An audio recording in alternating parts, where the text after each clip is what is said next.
Hi అందరికీ నమస్కారం. బీహార్ ఎన్నికల్లో మరోసారి ఎన్డీఏ తన సత్తా చూపించింది. 2020 కంటే కూడా మరింత మెజారిటీ తోటి ముందుకు దూసుకుపోతోంది. 2020లో మనం చూసినట్టయితే దాదాపుగా 125 స్థానాల్లో మాత్రమే విజయం సాధించింది. మహాగఠబంధన్ ఆ రోజు 110 స్థానాలు, అంటే టగ్ ఆఫ్ వార్ ఉన్నది. సో దగ్గర కేవలం ఒక 15 సీట్ల వ్యత్యాసంతో ఎన్డీఏ కూటమి విజయం సాధించడం జరిగింది ఆ రోజు. కానీ ఇవాళ ఆ సంఖ్య దగ్గర 200కు వెళుతోంది అని చెప్పాలి. అంటే మహాగఠబంధన్ పట్ల ప్రజలు ఆసక్తిగా లేరు. ముఖ్యంగా రాహుల్ గాంధీ చేసిన ఓట్ చోరీ అనే అంశాలు కావచ్చు, నేనేదో బాంబులు పేలుస్తున్నా అని చెప్పేసి ఆయన చేసిన అనేక స్టేట్మెంట్లు, ఇవన్నీ కూడా ప్రజలు లెక్కలోకి తీసుకోలేదు అని చాలా స్పష్టంగా అర్థమవుతోంది. పైగా కాంగ్రెస్ పార్టీ గతంలో ఎన్నడూ లేని విధంగా మరింత కిందకి దిగజారిపోయిందని కూడా మనం చెప్పాలి. గతంలో కాంగ్రెస్ పార్టీ 70 స్థానాల్లో పోటీ చేసి 19 స్థానాల్లో 2020లో గెలిస్తే, ఈసారి కాంగ్రెస్ పార్టీ దాదాపుగా 61 స్థానాల్లో పోటీ చేసింది. 3 స్థానాలు మాత్రమే కాంగ్రెస్ పార్టీ ఆధిక్యంలో కనపడతా ఉంది. సో ఒక్కసారి మనం ప్రస్తుతం అందుతున్న తాజా సమాచారాన్ని మనం చూస్తే ఓవరాల్గా ఎన్డీఏ గెలుపైతే ఖాయంగా కనపడుతుంది. 122 స్థానాలు గనక రాగలిగితే ఏ పార్టీకైనా అది మ్యాజిక్ ఫిగర్ అని చెప్పాలి. ఆ మ్యాజిక్ ఫిగర్ దాటి మరింత ముందుకు వెళ్ళిపోయింది. ఆల్మోస్ట్ 150తో ఖాతా ఓపెన్ చేసినప్పుడే స్టార్టింగ్లోనే 150 దాకా ఆధిక్యత కూటమి చూపించింది, ఎన్డీఏ కూటమి. అయితే అది కాస్త మరింత ముందుకెళ్ళిపోయి దాదాపు 200 టచ్ అవుతుంది. అంటే పోను ఈ మహాగఠబంధన్ సంఖ్య మరింత తగ్గుతోంది అని చెప్పాలి. అయితే ఇక్కడ మనం చూస్తే జనతాదళ్ యు, గతంలో మనం చూస్తే కనుక జనతాదళ్ యు 115 స్థానాల్లో పోటీ చేసి 43 స్థానాలు మాత్రమే జనతాదళ్ యు గెలుపొందడం జరిగింది. కానీ అక్కడ 110 స్థానాల్లో పోటీ చేసిన బీజేపీ 74 స్థానాల్లో విజయం సాధించింది. వాస్తవానికి అతిపెద్ద పార్టీగా 2020లో బీజేపీ ఉన్నప్పటికీ కూడాను ముఖ్యమంత్రి పీఠాన్ని మాత్రం జనతాదళ్ యునే దక్కించుకుందని చెప్పాలి. అంటే బీహార్లో అత్యంత అదృష్టవంతుడు ఎవరైనా ఉన్నారంటే నితీష్ కుమార్ యాదవ్ అని చెప్పాలి. సో ఆయన సీట్లు తక్కువైనా ఒక్కొక్క సందర్భంలో ఆయనే ముఖ్యమంత్రి కావటం అనేది అనేక సందర్భాల్లో జరిగింది. అంటే ఒక రకంగా చెప్పాలంటే బీజేపీని ఒక ఆట ఆడుకుంటాడు నితీష్ కుమార్ అని చెప్పాలి. సో ఒక్కొక్క సందర్భంలో సగం షేర్ చేసుకున్న సందర్భాలు కూడా ఉన్నాయి. అప్పుడు కూడా నితీష్ కుమార్ తన గేమ్ ప్లే చేశాడు. ఇవాళ కూడా నితీష్ కుమార్ మరొక్కసారి ముఖ్యమంత్రి అయ్యే అవకాశం చాలా స్పష్టంగా కనపడుతోంది. 2025 ఈ ఎన్నికల్లో జనతాదళ్ యు 101 స్థానాల్లో పోటీ చేస్తే గతం కంటే భిన్నంగా ఈసారి జనతాదళ్ యు 78 స్థానాలు గెలుచుకోవటం జరుగుతోంది. అంటే కడపటి సమాచారం అందే సమయానికి మనకు 78 సీట్లలో ఆధిక్యంలో దూసుకెళ్తోంది జనతాదళ్ యు. బీజేపీ 101 స్థానాల్లో పోటీ చేస్తే 90 స్థానాల్లో బీజేపీ ఆధిక్యంలో దూసుకెళ్తోంది. ఇప్పుడు కూడా బీజేపీని అతిపెద్ద పార్టీగా అవతరించబోతోంది. కానీ ముఖ్యమంత్రి పీఠం మాత్రం మళ్ళీ జనతాదళ్ యుకే పోతోంది. నితీష్ కుమార్ యాదవ్ మరొక్కసారి ముఖ్యమంత్రి కాబోతున్నారు.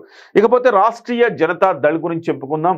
ఖచ్చితంగా తేజస్వి యాదవ్ ఈసారి ఏదో డెఫినెట్గా ప్రభావం చూపిస్తారన్న అంచనాలు ఉండే. కానీ దాదాపు 144 స్థానాల్లో గతంలో పోటీ చేసిన రాష్ట్రీయ జనతాదళ్ 75 స్థానాలకు పరిమితమైంది. ఈసారి 143 స్థానాలకు పోటీ చేసింది. సేమ్ దాదాపు ఒక్క స్థానం తక్కువ, అటు ఇటుగా మళ్ళీ 143 స్థానాలకు పోటీ చేస్తే ఈసారి దాని పరిస్థితి, ఆర్జేడీ పరిస్థితి కూడా దిగజారిపోయిందని చెప్పాలి. 35 స్థానాల్లో మాత్రమే ఆధిక్యతలో కొనసాగుతుంది. అంటే దాదాపు 40 స్థానాలు, దగ్గర హాఫ్ ఆఫ్ ద ప్లేసెస్ కోల్పోయింది అని చెప్పాలి ఆర్జేడీ. అలాగే కాంగ్రెస్ పార్టీ ఇంతకుముందు చెప్పుకున్నాం 70 స్థానాల్లో పోటీ చేస్తే 19లో గెలిచింది. ఈసారి మాత్రం 61 స్థానాల్లో పోటీ చేసింది.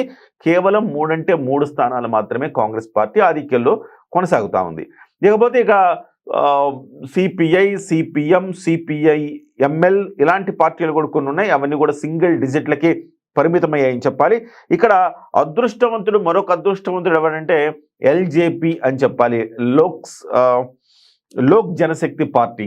సో రామ్ విలాస్ పాస్వాన్ తనయుడు చిరాగ్ పాస్వాన్ ఇక్కడ అదృష్టం ఆయన్ని వరించిందని చెప్పాలి. సో ఆయన దాదాపుగా 28 స్థానాల్లో పోటీ చేశారు. అయితే ఆయన 21 స్థానాల్లో లీడ్లో ఉన్నారు. అంటే పర్సంటేజ్ వైజ్ చూస్తే ఆయన లీడ్ చాలా బాగుందని చెప్పాలి. 28కి 21 వస్తుంది. సో గతంలో చూస్తే ఆయన దాదాపుగా 134 స్థానాల్లో పోటీ చేశాడు. రామ్ విలాస్ పాస్వాన్ తనయుడు చిరాగ్ పాస్వాన్ చాలా కాన్ఫిడెన్స్ ఉండింది, ఎన్డీఏలో లేడు. 2020 ఎన్నికలప్పుడు 134 స్థానాల్లో పోటీ చేస్తే కేవలం ఒక్క స్థానంలోనే విజయం సాధించాడు.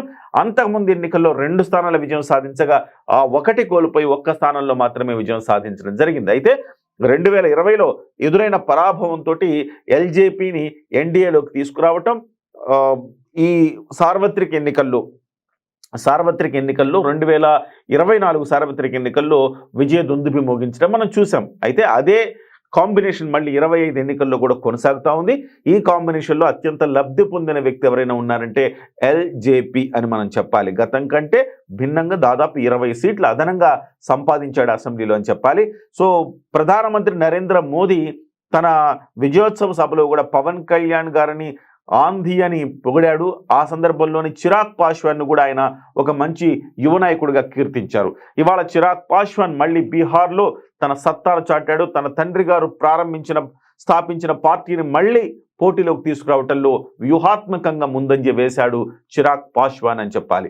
ఏదేమైనా మరొక్కసారి ఎన్డీఏ తన సత్తా చూపింది, గతం కంటే మిన్నగా సత్తా చూపింది. సో ఇవాళ మనం మాట్లాడుకోవాల్సింది ఏంటంటే, దేశవ్యాప్తంగా రాహుల్ గాంధీ ప్రతిష్ట మరింత దిగజారిపోతా ఉందా?